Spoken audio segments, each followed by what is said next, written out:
Ragging అంటే చాలు చాలా మంది స్టూడెంట్స్ అదిరిపోయి బెదిరిపోతారు. ఒకప్పుడు ఈ ర్యాగింగ్ భూతం కాలేజీలలో తిష్టవేసింది. సీనియర్లు చేసే తమాషా పరిచయాలు కాస్త దారుణంగా మారి విద్యార్థుల జీవితాలు బలైపోయిన సంఘటనలు కోకొల్లలో ఉన్నాయి. అందుకే దీనిపై అన్ని రాష్ట్రాల ప్రభుత్వాలు, పోలీసులు సీరియస్గా తీసుకున్నారు. ర్యాగింగ్ చేస్తే జీవితాంతం జైలు అంటూ హెచ్చరించారు. సీనియర్స్ స్టూడెంట్సే కాదు, కాలేజ్ యాజమాన్యాలు సైతం జైలుకి పంపించారు. కళాశాలల్లో యాంటీ ర్యాగింగ్ టీమ్స్ ను ఏర్పాటు చేశారు.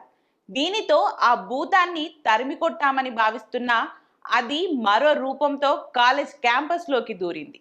సోషల్ మీడియా, వాట్సాప్ గ్రూపుల ద్వారా మళ్ళీ పంజా విసిరింది. అందుకే దేశవ్యాప్తంగా ఉన్నత విద్యా సంస్థలో ర్యాగింగ్ భూతాన్ని పూర్తిగా అరికట్టే దిశగా యూనివర్సిటీ గ్రాంట్స్ కమిషన్ కీలక ఆదేశాలు జారీ చేసింది. జూనియర్ విద్యార్థులను వేధించేందుకు సీనియర్లు ఏర్పాటు చేసే అనధికారిక వాట్సాప్ గ్రూపులను కూడా ఇకపై ర్యాగింగ్ గానే పరిగణించనున్నట్లు స్పష్టం చేసింది.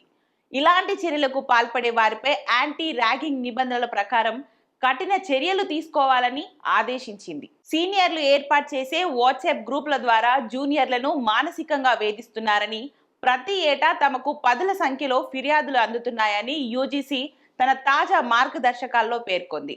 ఇలాంటి చర్యలు కూడా ర్యాగింగ్ కిందకే వస్తాయని, వీటిపై కఠినమైన క్రమశిక్షణ చర్యలు ఉంటాయని స్పష్టం చేసింది. ఇక క్యాంపస్లలో విద్యార్థుల భద్రతకు అత్యంత ప్రాధాన్యత ఇవ్వాలని, ఇందులో రాజీ పడే ప్రసక్తే లేదని తేల్చి చెప్పింది. ఇక యాంటీ ర్యాగింగ్ నిబంధనలను అమలు చేయడంలో విఫలమయ్యే విద్యా సంస్థలకు గ్రాంట్లను నిలిపివేయడం వంటి కఠిన చర్యలు తప్పవని యూజీసీ హెచ్చరించింది. సీనియర్ల సూచనలు పాటించని జూనియర్లను సామాజికంగా బహిష్కరిస్తామని బెదిరించడం, బలవంతంగా జుట్టు కత్తిరించుకోమని చెప్పడం, ఎక్కువ గంటలు మేల్కొని ఉండేలా చేయడం, మాటలతో అవమానించడం వంటివి కూడా తీవ్రమైన ర్యాగింగ్ చర్యలేనని పేర్కొంది. ఇలాంటి పనులు విద్యార్థులలో తీవ్రమైన శారీరక, మానసిక క్షోభకు కారణమవుతున్నాయని, ఇవి యాంటీ ర్యాగింగ్ నిబంధనలను తీవ్రంగా ఉల్లంఘించడమేనని యూజీసీ స్పష్టం చేసింది. ఇటువంటి చర్యలను ఎంత మాత్రం సహించేది లేదని తేల్చి చెప్పింది.